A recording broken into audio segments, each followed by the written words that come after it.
Fare sistema e stabilire sinergie anche tra settori diversi è la strategia per favorire l'attrazione turistica. È quanto emerso durante il convegno Albergo Diffuso Accoglienza Diffusa, che si è svolto giovedì 27 febbraio presso la Sala Veneziana del Castello di San Zeno a Montagnana. L'evento è stato organizzato da Coop Services in collaborazione con la Camera di Commercio e il Comune di Montagnana. La serata è stata aperta dal saluto del sindaco della città murata, Loredana Borghesan, secondo la quale il turismo deve essere condiviso pienamente da chi vive quotidianamente la città e il suo territorio. Il nostro territorio ha una delle ricchezze naturali importanti, quanti la sua storia, la sua medievalità, la cultura, i prodotti agricoli piuttosto che artigianali. Abbiamo anche dei locali importanti, abbiamo una recettività di qualità. Iniziative come queste sono importanti per la voglia di crescita nell'offerta di accoglienza al turista, con delle proposte di nuove B&B all'interno delle case private, piuttosto che di affittacamere, piuttosto che di valorizzazione di quanto già di esistente a livello di alberghi. L'architetto Gabriele Marchiori ha illustrato il progetto Territorio a Colori, entrando nel merito dell'Albergo Diffuso Accoglienza Diffusa, proposta concepita per offrire agli ospiti l'esperienza di vivere il centro storico di una piccola città alloggiando non oltre 400 metri dal cuore del paese, dove sono situati la reception, gli ambienti comuni, l'area ristoro. Territorio dei colori significa mostrare tutte quante le sfaccettature del territorio, stiamo parlando di realtà locali e mai come in questo momento bisogna descrivere gli elementi di base del territorio per far vedere le differenze rispetto alla massificazione globale che noi abbiamo. Quindi è bello quello che è differente, è bello quello che noi andiamo a indagare, a scoprire, differente da tutti quanti gli altri. Ogni territorio ha il suo colore e quindi noi andremo in cerca del nostro colore. Lo spazio c'è per tutti i cittadini di Montagnana che vogliono partecipare a un progetto di questo tipo. È chiaro che un progetto di questo tipo è per tutti, quindi bisogna che tutti quanti siano coinvolti, enti locali compresi. Ma l'albergo diffuso è anche un modello di sviluppo del territorio che non crea impatto ambientale. Per dare vita ad un albergo diffuso, infatti, non è necessario costruire niente, dato che ci si limita a recuperare, ristrutturare e a mettere in rete quello che esiste già. Il dottor Federico Orso ha illustrato alcune esperienze di albergo diffuso, sottolineando il fatto che il turista non cerca il lusso, ma le tradizioni e le origini del luogo. Noi abbiamo un territorio in Friuli molto votato alla coltivazione dell'aspargo, soprattutto nelle zone fluviali e poi nelle zone lagunari.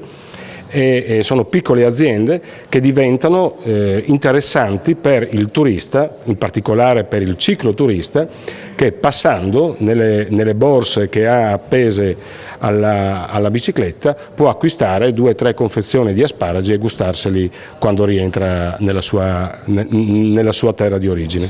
Quello che bisognerebbe fare, io la definisco una rivoluzione copernicana, per cui il turismo, come inteso anche nel senso agrituristico, non è una cosa marginale rispetto al cuore dell'attività, ma diventa il centro dell'attività, perché così si sviluppa marketing, si sviluppa immagine a costo veramente zero per le casse pubbliche che oggi languono. A seguire Marco Calaon, componente della giunta della Camera di Commercio di Padova, è intervenuto sottolineando l'importanza del Made in Italy e delle caratteristiche tipiche del luogo.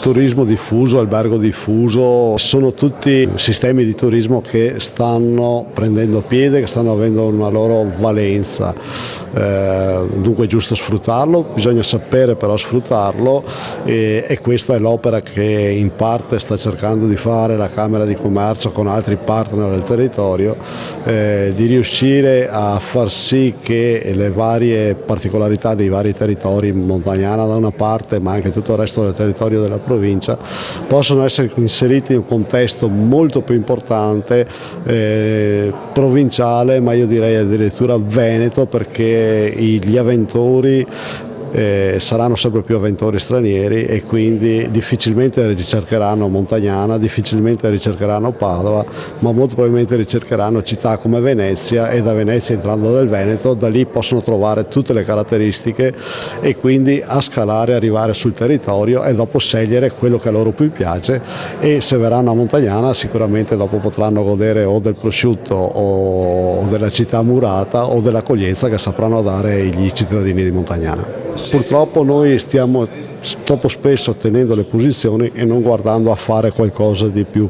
E qualcosa di più oggi si chiama sicuramente sinergia, ma deve essere una sinergia di qualità, e credo che l'imprenditore sia agricolo, ma non solo quello agricolo, dell'area di Montagnana, prima di tutto debba avere una grande conoscenza di quello che è il valore del suo territorio, per poi poterlo vendere nel modo migliore, emozionare nel modo migliore chi viene a sfruttare questo territorio. L'architetto Camillo Dal Bianco, in rappresentanza del consorzio turistico Vivere il Grappa, ha parlato invece del notevole aumento del flusso turistico nella vallata, regalato dall'attività del volo libero. Il volo libero praticamente garantisce in un piccolo comune come Borso del Grappa, che ha solamente 6.000 abitanti, la presenza di quasi 60.000 presenze. E di conseguenza, come dire, siamo una reazione del territorio. Di conseguenza, da un piccolo comune che negli anni, fine anni 80, anni 90, aveva un qualcosa come 2 o 3 alberghi di piccole dimensioni, ha visto praticamente il fiorire di un insieme di bed and breakfast, di affittacamere, di nuovi alberghi, per arrivare praticamente oltre i 500 posti. Assieme praticamente i soci del consorzio superano i 1.000 posti letto. L'architetto ha poi affrontato la questione della cooperazione territoriale per l'attrazione turistica, sottolineando come la cooperazione fra i diversi operatori pubblici e privati sia la condizione indispensabile alla base del successo turistico della zona. Il professore Paolo Granata dell'Università di Bologna ha presentato la nuova applicazione mobile su Montagnana, scaricabile gratuitamente su smartphone, tablet e PC e supportata sia da sistemi operativi iOS che Android. L'app fungerà da catalizzatore e supporto indispensabile per la rete ospitale aderente al territorio.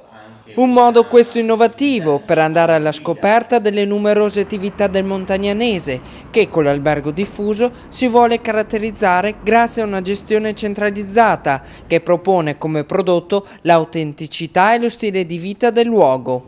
Le conclusioni sono state affidate all'assessore regionale al turismo e terziario Marino Finozzi, che ha spiegato la legge regionale sul turismo, la quale si muove a diversi livelli, dalla regione ai consorzi agli operatori singoli, che devono per primi attivarsi per la creazione di sinergie tali da raggiungere i risultati attesi. L'albergo diffuso si può fare all'interno appunto di un comune come dei 5.000 abitanti in giù, oppure in deroga, diamo la possibilità in deroga a questa prescrizione, la regione può dare la possibilità di far nascere degli alberghi diffusi anche in realtà sopra i 5.000 abitanti, perché ci sono delle motivazioni serie.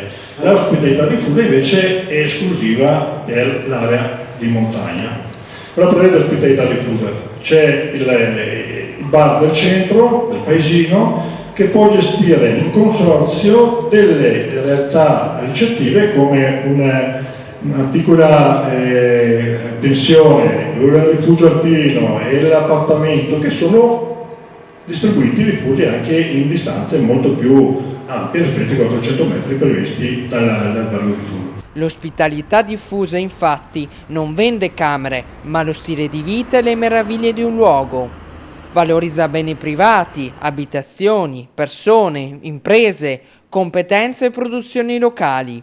Valorizza beni pubblici, quali risorse naturali, storia, cultura, infrastrutture, organizzazioni e iniziative. Tutti tesori che, solo con la collaborazione di tutti, possono essere mostrati a chi ha il piacere di trovarli, essendo accolti in un territorio, quello montagnanese, tutto da scoprire.